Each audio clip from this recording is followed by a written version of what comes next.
আছে স্থায়ী রাষ্ট্র। কি আছে? একজন নাগরিক রাষ্ট্রের কি হবে? স্থায়ী বাসিন্দা। আর আছে পূর্ণ অনুগত।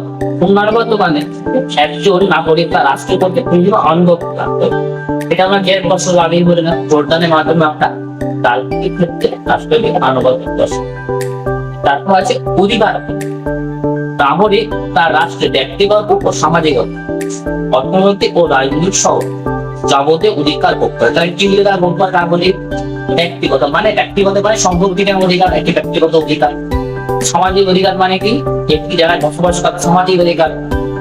আর রাজনৈতিক সহ যাবতীয় রাজনৈতিক অধিকার আমাদের কি? ভোটদানের অধিকার, রাজনৈতিক অধিকার। বসবাস করলে হবে, রাষ্ট্রে বসবাস করে নাগরিকের কর্তব্য থাকে। কর্তব্যগুলি রাষ্ট্র তার নাগরিকের কাছে কর্তব্য ও আনুগত্য। আনুগত্য মানে কি? আমরা রাষ্ট্রের প্রতি আনুগত্য মানে ভোটদানের ক্ষেত্রে আমার যে আনুগত্য দেখায় রাজনীতি সিস্টেমকে